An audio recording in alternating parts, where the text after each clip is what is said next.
Nightcast. Stephen Lloyd Gilbreth brings you the current news from the world today and how it relates to Bible prophecy. Understanding the end-time events leading to the peaceful world tomorrow. Ladies and gentlemen, Stephen Lloyd Gilbreth. Good evening, friends, and welcome to this December 28, 2014 edition of Nightcast. Here we go again, friends. The caption on this photograph reads, "Relatives poured over passenger manifest at both affected airports. The search has resumed for Air Asia Indonesia flight number QZ8501, which has gone missing with 162 people on board," an Indonesian official has said. The Airbus A320-200 disappeared over the Java Sea early today en route to Singapore from Surabaya, Indonesia. The pilots had requested a course change due to bad weather, but did not send any distress call before the plane disappeared from radar screens. Air Asia boss Tony Fernandez said this was his worst nightmare. The search began as soon as possible today, Sunday, but was largely suspended as night fell. Although some ships continued the hunt overnight, the main search, planes and vessels from several nations, resumed at first light. You know, they're ahead of us in time over there, so they already have their first light for Monday now. Indonesian Transport Ministry official Tatang Kurniadi said, quote, "Our primary task is to find the plane. We are cooperating with every possible department and relevant countries." We have videotape. You'll hear him say that in a moment. The capture on this next photograph with this story, though, this is a map here. This includes the department responsible for aircraft design, the aircraft manufacturer from France, and relevant operational teams from Air Asia and Malaysia. Mr. Fernandez went on to say, Bang Solistio, the head of the Indonesian search and rescue team, said his nation was providing 12 ships, 3 helicopters, and 5 military aircraft. Malaysia was to deploy a C-130 plane along with 3 ships, with Singapore landing a C-130 and Australia also providing help. And then, friends, here is the video we have showing Chief Executive Tony Fernandez, who, when he addressed the media and relatives. We're very devastated by what's happened. It's unbelievable. But we do not know what's happened yet. So we'll wait for the accident investigation to really find out what's happened. Our concern right now is for the relatives and for the next of kin. There is nothing more important to us for our crew's family and for the passengers' families that we look after them. That is our number one priority at the moment, to make sure that we take care of them and to fully cooperate in the investigation, and we hope that the aircraft is found quickly and we can find out the cause of what has happened. But for the moment, we don't want to speculate.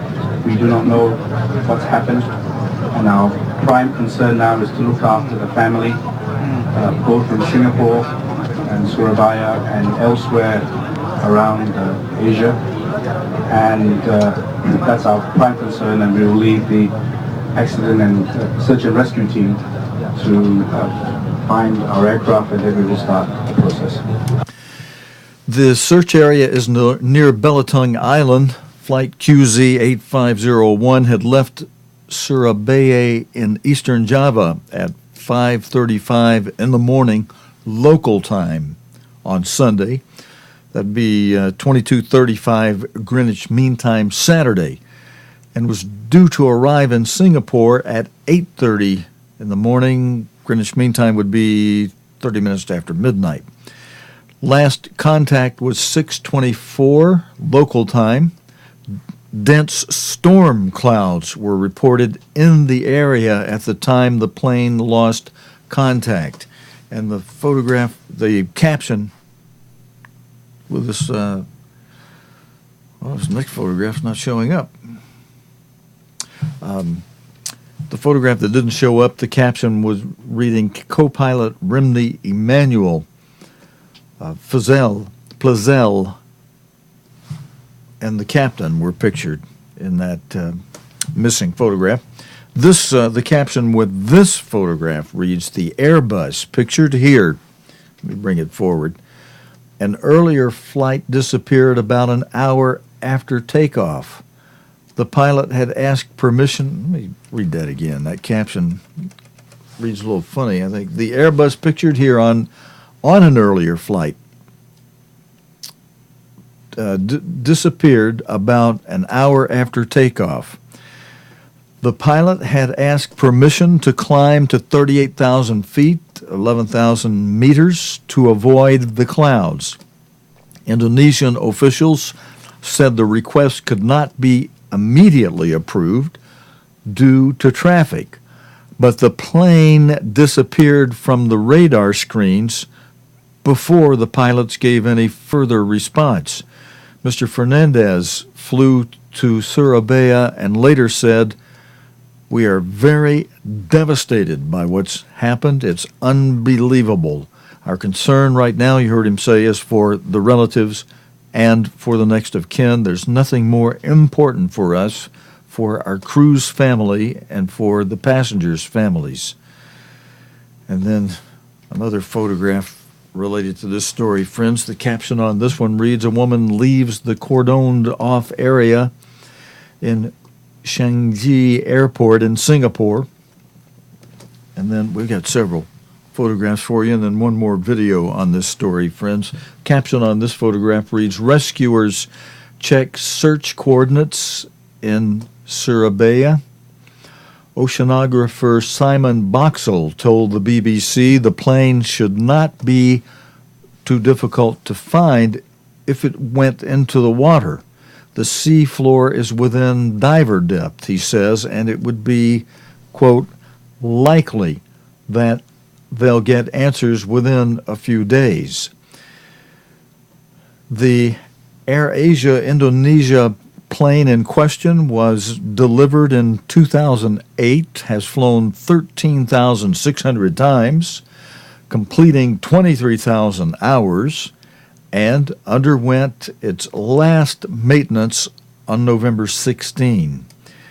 And then we do have another video, friends. In this video, William K. waits in Surabaya.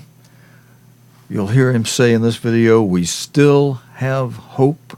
We cannot lose hope. The flight is only from Surabaya to Singapore, so it's not like it's missing in the like Indian Ocean or the big seas, just there. So it should be easier to find. I know, logically speaking. Have you been hearing the local media reports that they have found some wreckage by an island, Belitung Island? Yeah, I heard a lot of news, but I'm not sure if we can rely on that news. I think we just like to, the officials say it about the news. Are you still hopeful that your relatives are safe? Yes, of course. We still have hope. We cannot lose hope.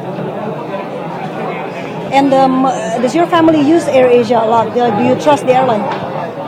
We do trust the airliners, actually, yeah. But it's life. We don't know what's going to happen.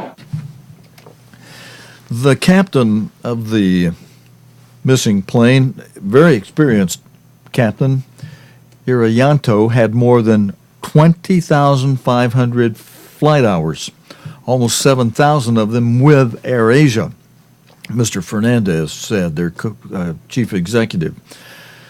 The co-pilot is French national Rimney Emmanuel Plazel, The AirAsia Group has previously had no fatal accidents involving its aircraft. AirAsia has set up an emergency line for family or friends of those who may be on board.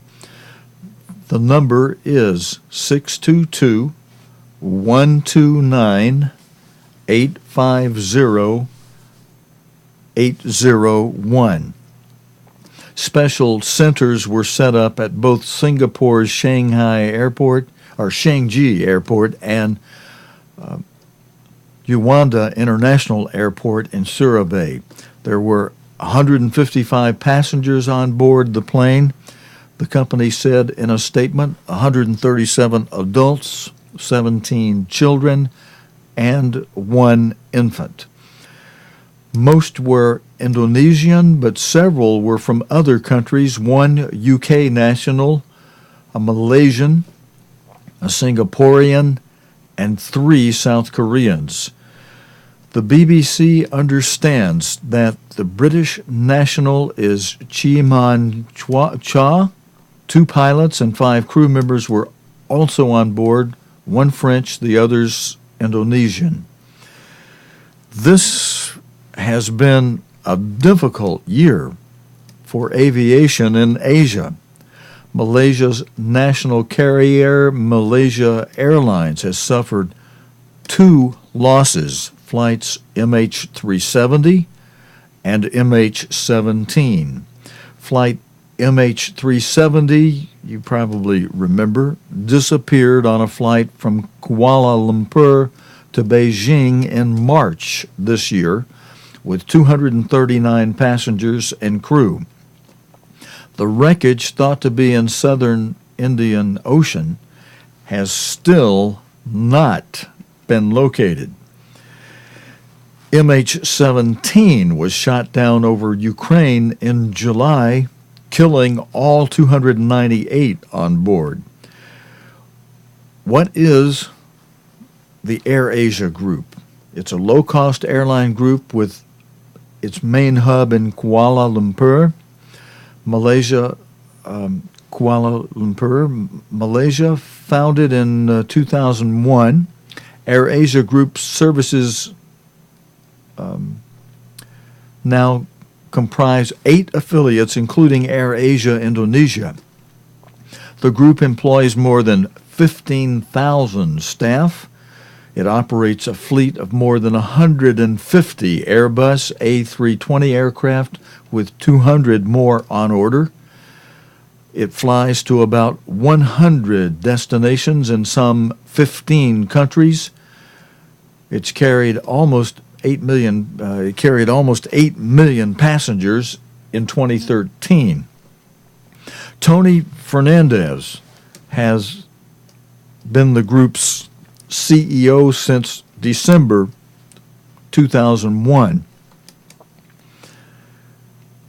And that's it on that story so far, friends. Our next story relates to the fact that we've had two rounds of World War, and the last one had quite a, I kind of want to say, demonic leader involved with it. And this video from today, friends, talks about a dilemma for Austria over Hitler's birthplace. The Australian government is trying to work out what to do with the house in which Adolf Hitler was born. For years, the Interior Ministry has rented the property in the village of Brno in order to prevent its misuse by neo-Nazis. You'll hear them say that in this video. I'm just giving you a little bit of what to watch for, what you're going to hear and see in this video. It used to be a daycare center, you'll hear them say, for disabled people, but it's currently empty. A Russian MP recently offered to buy the house, to destroy it, but the offer was rejected. Bethany Bell visited Brno to see the house, and she has this special video report on it. This is the house where Clara Hitler gave birth to her son Adolf. It dates back to the 17th century. When Hitler was born in 1889, there was an inn on the ground floor. The Hitler family lived in rooms upstairs. They left Braunau when Hitler was just 3 years old. The house is unmarked.